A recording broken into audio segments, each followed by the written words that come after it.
नेताजी की जीत है और यह जीत हम सभी की तरफ से नेताजी को समर्पित।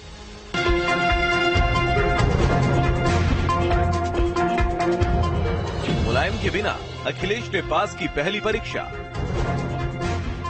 शिवपाल और आजम के लिए साफ संदेश। एसपी मतलब अखिलेश। मैनपुरी उपचुनाव में एसपी की जीत ने साफ कर दिया है कि अखिलेश यादव ने विरासत में मिली सियासत के गुर सीखने में कामयाबी हासिल कर ली है। डिंपल यादव को मैनपुरी उपचुनाव में बड़े वोटों के अंतर से जीत दिलाने में अखिलेश यादव ने जो सियासी कौशल का परिचय दिया है, उससे उनका कद पार्टी और राजनीति में काफी बड़ा हो गया है। चुनाव के दौरान अखिलेश ने हर सियासी कदम फूंक फूंक कर उठाए हैं। सबसे पहले चाचा शिवपाल को साधने में कामयाब हुए और उनसे अपनी पुरानी अदावत पर ब्रेक लगाया। चुनाव के दौरान चाचा शिवपाल ने पूरी मजबूती के साथ अखिलेश का साथ दिया और डिंपल को जीत दिलाने में एडी चोटी का जोर लगा दिया।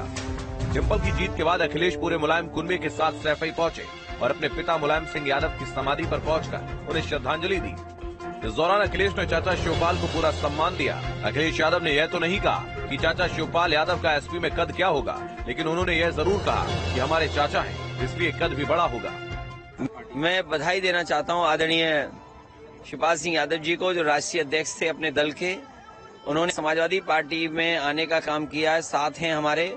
उनका जहां सम्मान होगा वहीं उनके कार्यकर्ताओं के जुड़ने से समाजवादी आंदोलन और तेजी से आगे बढ़ेगा। अखिलेश जी, सवाल अभी भी वही, भूमिका क्या रहेगी चाचा जी? जब चाचा हैं, हमसे बड़े हैं, तो स्वाभाविक उनकी भूमिका भी होगी उसमें। यही नहीं, डिंपल यादव की बम्पर जीत के बाद अखिलेश शिवपाल यादव से मिलने उनके घर पहुंचे और एसपी का झंडा शिवपाल को थमाया। इसी के साथ शिवपाल एसपी में शामिल हो गए, यानी शिवपाल की पार्टी पीएसपीएल का एसपी में विलय हो गया। देश की राजनीति का सबसे बड़ा परिवार अब एक हो गया है। संदेश साफ है कि मुलायम कुनबा अब एक होकर सत्ता के लिए संघर्ष करेगा। यानी अब अखिलेश यादव चाचा शिवपाल के साथ मिलकर 2024 चुनाव पर पूरा फोकस करेंगे।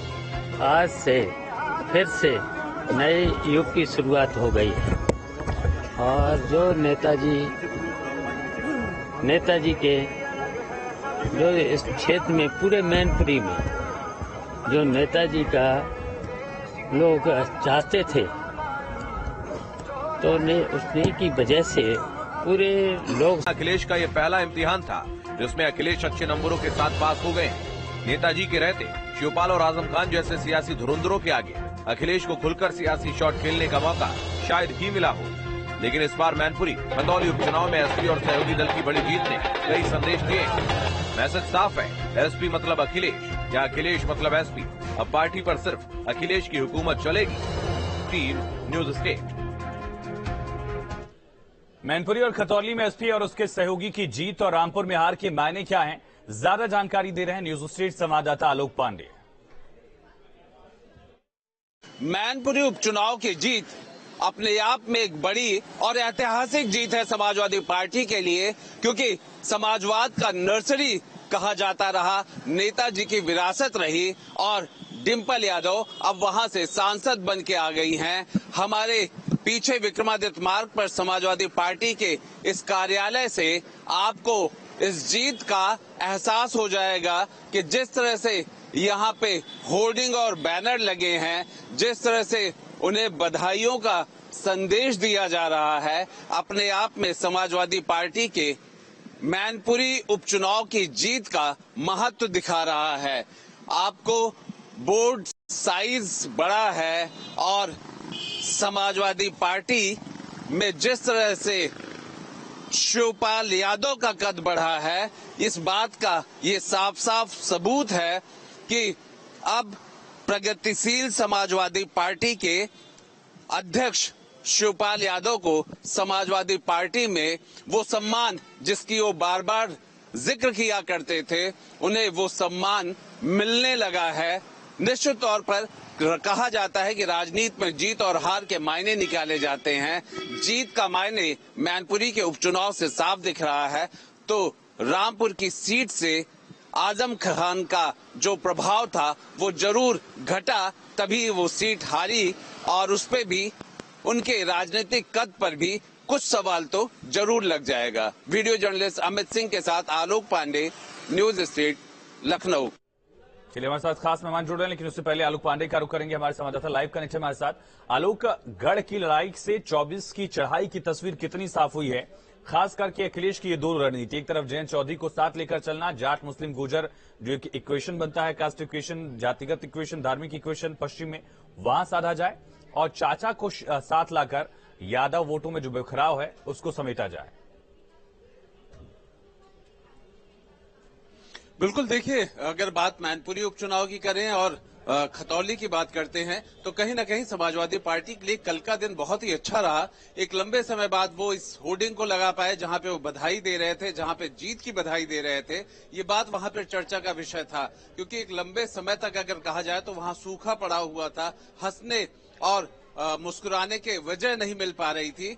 इस उपचुनाव ने उन्हें एक वजह दे दी है और इस वजह 7/2024 के लिए उम्मीदें बांध दी है।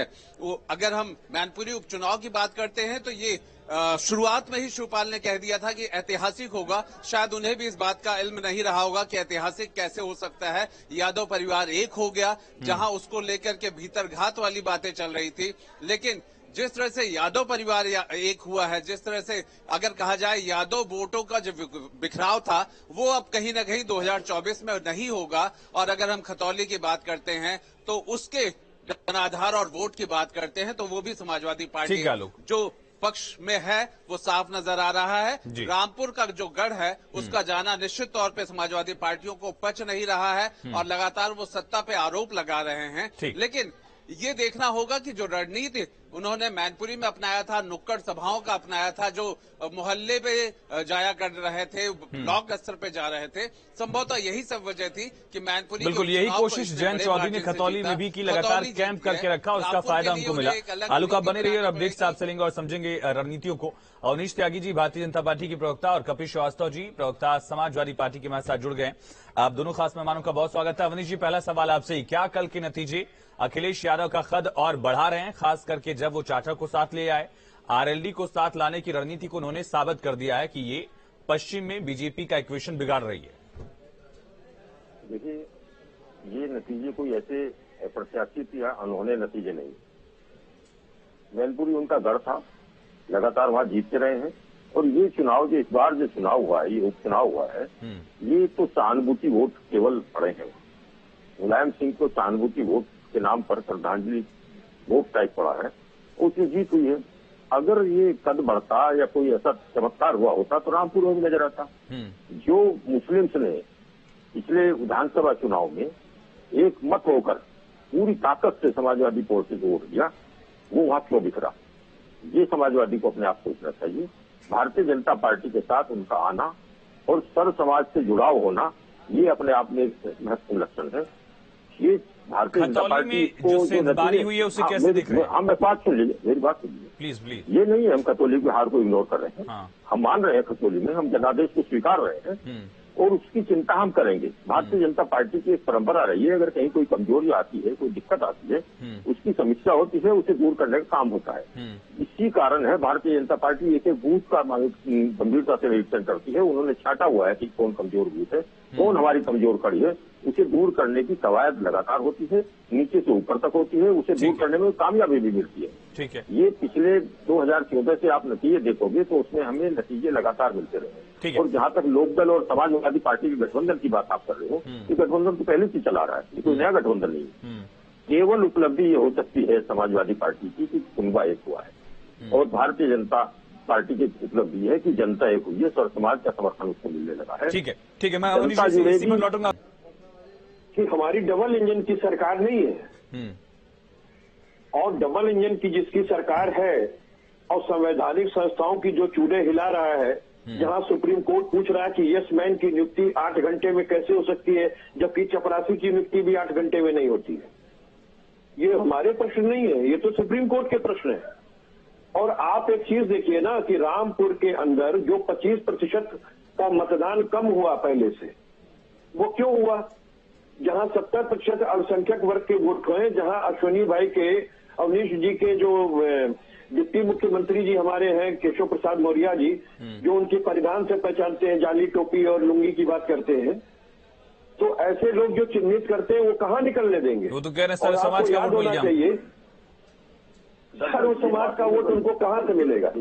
अभी जी इन बातों सर्व में समाज का वोट अगर इनको मिल रहा होता तो मुझे आप बता दीजिए ना कि रघुराज शाक्य जो हैं वो तो अपना गांव अपना बूथ हार गए, वो वहीं से नहीं जीत पाए। और ये जहां तक इनकी बात कर रहे हैं, ये खतौली हार गए, इनको तो उत्तर प्रदेश की जनता ने नकार दिया भाई। खतौली हार गए ये। आपको मैं सीधी बात कह रहा हूं कि अब आपको उत्तर प्रदेश की जनता लाइक नहीं करती है, और डबल इंजन की सरकार, प्रशासन का दुरुपयोग सब कुछ करने के बाद भी आपने समाजवादी पार्टी की बराबरी नहीं की। आप मुझे एक बात बताइए कि आपको आपका गढ़ हिरानी और वाराणसी के अंदर दोनों एमएलसी समाजवादी पार्टी के जीते। आप प्राइम मिनिस्टर ऑफ इंडिया की कॉन्स्टिट्यूएंसी और शिक्षक और स्नातक समाज का सम्मेलन, और दोनों ने आपका तिरस्कार कर दिया जो राष्ट्र का निर्माण करता है। कपिल तो जी, सबसे बड़ी बात चिंता न है कि इस बात को स्वीकार करने के लिए भारतीय जनता कि पार्टी जिस तरीके से आपने रामपुर के अंदर दूर करता है, बुलडोज करने की कोशिश की, जिस तरीके से आपने हमारे पार्टी के नेताओं को अपनी खामियां दूर करता है, नोटिस आपने जारी समाजवादी पार्टी जिस तरीके से आपने ठीक है, कभी मोहल्लों में फ्लैग मार्च किया, ठीक है, बारी बारी से बोले थे आप ही दोनों लोग हैं, बारी बारी से बोलिए, मेरी गुजारिश है। कपिश भाई, अवनीश जी बारी बारी से बोले थे। ठीक है, बारी बारी से बोलिए अवनीश जी। ठीक है, कपिश भाई मैं लौटता हूँ, सुन लीजिए प्लीज कपिश भाई सुन लीजिए, कपिश भाई सुन लीजिए ना। ठीक है, कपिश भाई लौटता हूँ, मैं लौटता हूँ के बाद।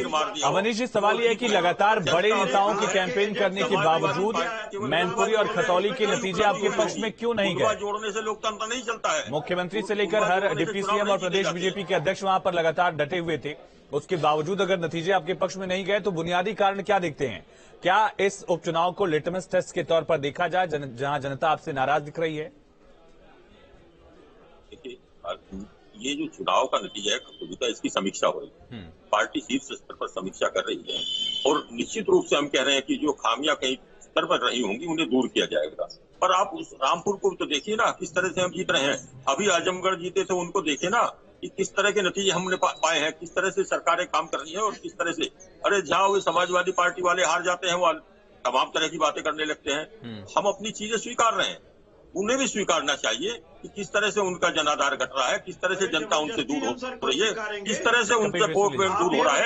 केवल कुनबा जोड़कर सीना फुलाने से काम नहीं चलेगा, कुनबा जोड़ने से काम नहीं चलेगा। इसके बाद मैं आपके पास ही आ रहा हूँ। इसीलिए जनता बार बार प्यार कर रही है, और रामपुर की जनता ने अगर आप ये दावा करते हैं, अवनीश जी सुनिए ना, अगर आप ये दावा करते हैं कि आपने रामपुर में सर्व समाज का यानी कि मुस्लिम वोट बैंक में से इनवारी कर दी है, जिसका एक मुश्त वोट 2022 विधानसभा चुनाव में समाजवादी पार्टी को मिला था, अगर आपका ये दावा है कि पसमानदा मुस्लिम सम्मेलन के जरिए आप मुसलमानों में पैठ बना रहे हैं, तो ये दावा समाजवादी पार्टी भी कर सकती है कि खतौली में जहां पर कवाल कांड हुआ था, जहां कवाल को लेकर लगातार हमले बोले गए, समाजवादी पार्टी को सवालों के घेरे में खड़ा किया गया, वो सीट आप नहीं जीत पाए। आप समझ रहे हैं ना, पश्चिम की जातिगत समीकरणों को आप बेहतर समझते हैं।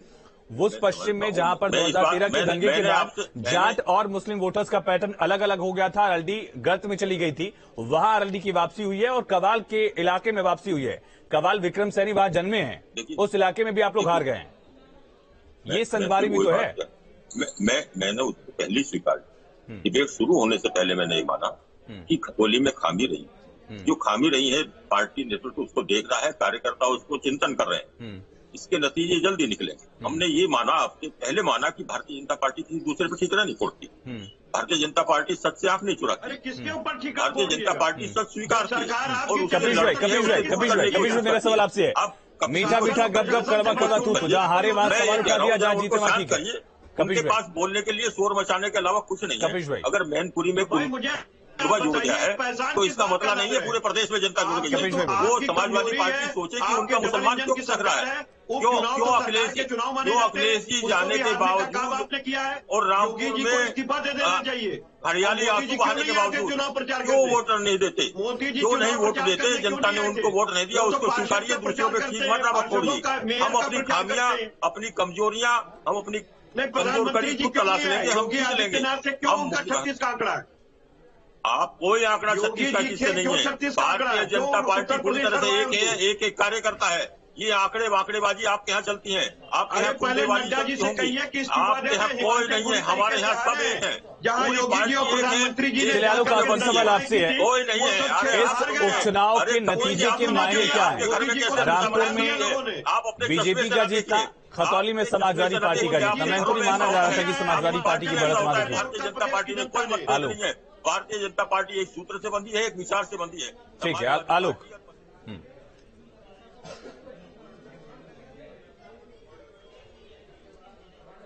मैनपुरी के इतर खतौली और रामपुर की जीत के मायने क्या, और अगर चाचा को साथ अखिलेश लाए हैं तो 19 में क्या फायदा क्या नुकसान, 24 में?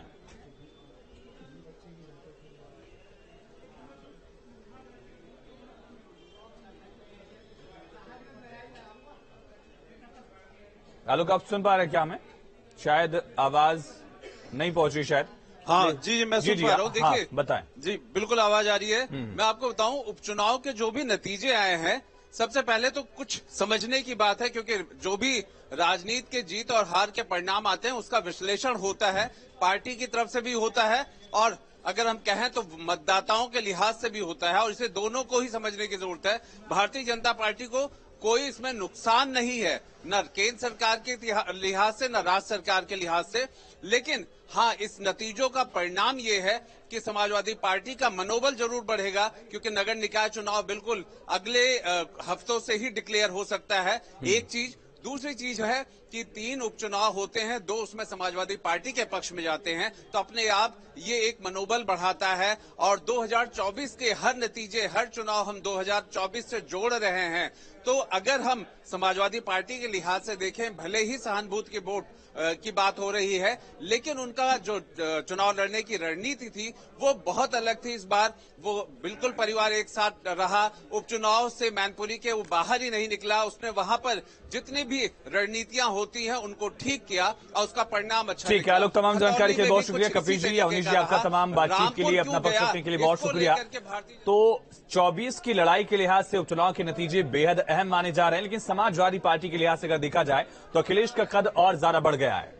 आजम खान जो एक तरह से सुपर सीएम कहे जाते थे समाजवादी सरकार में, उनका कद लगातार घटा। लोकसभा उपचुनाव रामपुर में पार्टी हारती है, फिर उपचुनाव विधानसभा का जो है वहां पर भी पार्टी की सीट आजम खान नहीं बचा पाते हैं। इसके अंतर शिवपाल भी अब अखिलेश के छत्र के नीचे आ गए हैं।